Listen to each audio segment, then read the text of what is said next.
Continue చేయండి మీరు. ఆయనకు ప్రశ్న ఇంకోటి ఉంది చంద్రశేఖర్ సార్. ఇప్పుడు రైతులకు వచ్చేతలకి ఎందుకంటే 2014 నుంచి 2019 వరకు రైతులు గనక ఒక ఎకరం పెట్టి ₹1,00,000 రుణం తీసుకుంటా ఉంటే వాళ్ళకి ఆ మార్చి లోపు కనుక సంపూర్ణంగా కట్టగలిగితే ఆ ధనం అంతా ప్రభుత్వం చెల్లించిందండి. అలాగే సన్నకారు చిన్నకారు కాకుండా మధ్యతరగతి రైతులు కనుక ఎవరన్నా ఉండి ₹3,00,000 రుణం తీసుకుంటా ఉంటే 25 పైసలు వడ్డీతో మాత్రమే మిగిలిన ప్రభుత్వం కట్టిందండి. అంటే ఇది కూడా కండిషన్లో మార్చి లోపు, అంటే వాళ్ళ కాల పరిమితి ఉంటుంది కదా, దాని లోపు కనుక కట్టగలిగితే 25 పైసలు మాత్రమే వడ్డీ అండి.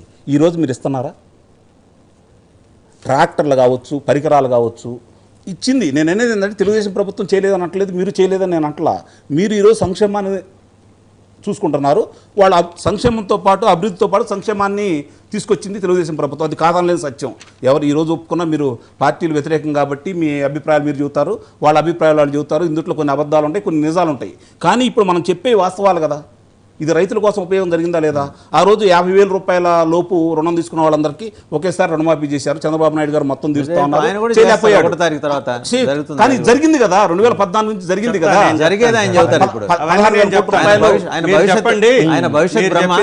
అంటే నేను ఇది మేలు జరిగిందా లేదా ప్రజలకి? కాబట్టి నేను అన్నాను ఇంకొంచెం మేలు చేయండి. మీకు 151 స్థానాలు ఇచ్చారు.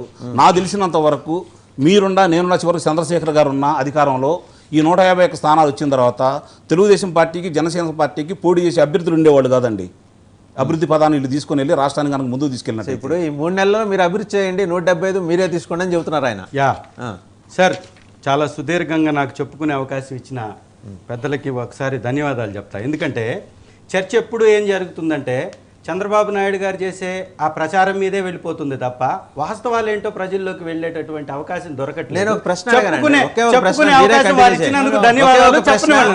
ఒకే ఒక ప్రశ్న ఒక్క నిమిషం అండి. 40 ఏళ్ల పాటు చంద్రబాబు ప్రచారం చేసి చంద్రబాబు మార్చండి, మీరు ఆ స్టైల్ మార్చండి. ఇవాళకి ఆయన ఇనుగ్గా నుంచున్నాడంటే ఆయన ప్రచారంలో ఏదో కొత్తదనం ఉందని కదా. కొత్తదనం ఏం లేదండి, దోచుకున్న డబ్బును పంచుతాడు. మీరు ఎందుకు డిఫరెంట్ గా చెప్పలేకపోతున్నారనుకోండి, కదా అది వారి యొక్క స్ట్రాటజీ. అది వారి యొక్క స్ట్రాటజీ అండి. దానిలో గొప్పతనం ఏముంది? కొన్ని ఛానల్ కి డబ్బులు పెట్టేసి ప్రచారం చేయించుకుంటాడు, అదేం గొప్ప?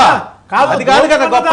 గొప్పగా పరిపాలించడం గొప్ప. 222 స్థానాలు తీసుకున్నటువంటి చంద్రబాబు నాయుడు గారు ఎన్టీ రామారావు దగ్గర నుంచి 23 స్థానాలకు పడేసాడు.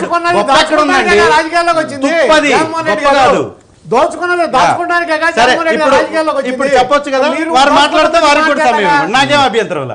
వారు మాట్లాడిన తర్వాత చెప్తాను, నన్ను మధ్యలో డిస్టర్బ్ లేదు. మీరు చెప్పండి. నేనేమంటానంటే వైఎస్ఆర్ కాంగ్రెస్ పార్టీ ఏం చేసింది రైతులకి అన్న 87,000 కోట్ల రైతులు రుణమాఫీ ఇస్తానని ఎగ్గొట్టిపోయిన చంద్రబాబు నాయుడు